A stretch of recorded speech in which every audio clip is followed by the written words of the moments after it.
Assalamualaikum warahmatullahi wabarakatuh.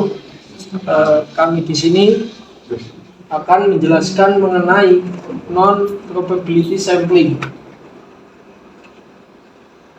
Sebelumnya kenalkan, nama saya Muhammad Ismail. Azam. Azul.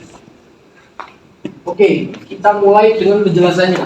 Non-probability sampling adalah teknik pengambilan sampel di mana probabilitas tiap anggota populasi untuk dipilih ke dalam sampel tidak diketahui. Dengan kata lain, pemilihan dengan pertimbangan peneliti sehingga setiap anggota populasi tidak memiliki kesempatan yang sama untuk terpilih. Nah, ini karakteristik non-probability sampling ada 3. 1. Peluang terpilihnya tidak diketahui. Yang kedua, sampel yang diperoleh tidak representatif. Dan ketiga, kesimpulan tidak bisa digeneralisasi untuk populasi. Yang pertama, yakni peluang terpilihnya tidak diketahui. Dalam non-probability sampling, probabilitas terpilihnya setiap anggota populasi tidak diketahui karena seleksi tidak dilakukan secara acak. Ini berarti tidak ada cara pasti untuk menentukan peluang atau probabilitas terpilihnya setiap anggota populasi ke dalam sampel. Contohnya, jika peneliti yang melakukan survei di sebuah pusat perbelanjaan memilih responden berdasarkan kenyamanan dan ketersediaan, mereka mungkin hanya mewawancarai yang secara kebetulan berada di pusat perbelanjaan pada saat itu. Dalam hal ini, tidak ada cara untuk mengetahui dengan pasti berapa besar peluang setiap orang yang berada di pusat perbelanjaan dipilih. Lalu yang karakteristik kedua, sampel yang dipilih itu kurang representatif. Maksudnya itu tidak bisa mencerminkan karakteristik dari populasi yang diteliti. Jadinya dia ini tidak bisa dikatakan mewakili karena kan pemilihannya itu sendiri sudah tidak dilakukan secara murni. Ada andil objektif, ada andil subjektivitas penelitinya. Nah, contoh dari sampel yang kurang representatif ini, misalnya kita melakukan studi musik, genre favoritnya musik para remaja di sebuah sekolah atau sebuah kota. Nah, pada saat itu sebagai peneliti kita pergi ke mall, kemudian kita menanyai para remaja yang mengunjungi mall itu, dan kebetulan hari itu kita dapatnya genre rock misalnya sama genre pop.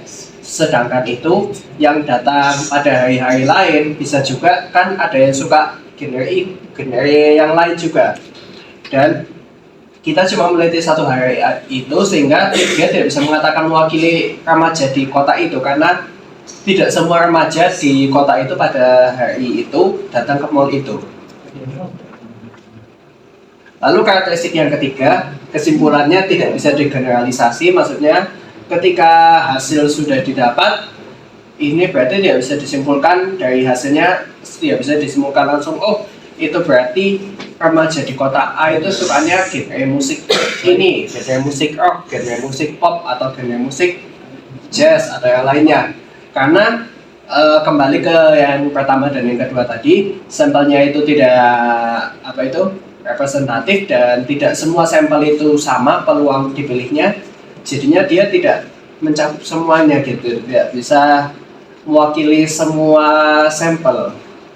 Makanya kurang bisa dijadikan acuan. Nah, sebagai contohnya ini melakukan penelitian genre film kesukaan, tapi yang diwawancarai hanya anak-anak yang ditemui pada saat jam istirahat. Tidak ditanyai anak-anak yang di dalam kelas, yang lagi izin atau kemana. Nah, dari anak-anak yang ditemui di lapangan pada saat istirahat itu rupanya sukanya komedi. Lah, rupanya yang di dalam kelas ada yang sukanya horor, drama, ataupun yang lainnya, itu tidak terdata karena kita tidak mengambil sampai ke situ. sehingga tidak bisa dikatakan kalau siswa sekolah ini tuh rata-rata suka komedi, tidak bisa karena kita tidak mendata secara keseluruhan. Nah, jadi kesimpulannya non-probability sampling itu apa? Non-probability sampling itu teknik pengambilan data yang digunakan untuk efisiensi waktu ya biasanya karena waktu penelitian dan dananya terbatas untuk mengambil kesimpulan cepat, gambaran kasar bagaimana data itu dihasilkan nanti, di mana sampelnya ini tidak semua sampel itu tidak semua populasi itu bisa dijadikan sampel.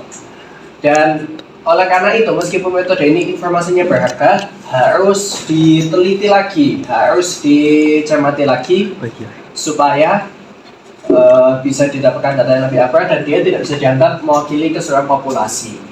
Dan karakteristiknya sebagaimana yang disebutkan tadi, yang pertama sampelnya tidak diketahui, kemungkinannya dia bisa jadi sampel itu bagaimana, kemudian kurang merepresentasikan populasi dan tidak bisa digeneralisasi untuk hasilnya. Mungkin itu saja dari kami. Jika ada salah kata mohon dimaafkan. Akhirul kalam. Assalamualaikum warahmatullahi wabarakatuh.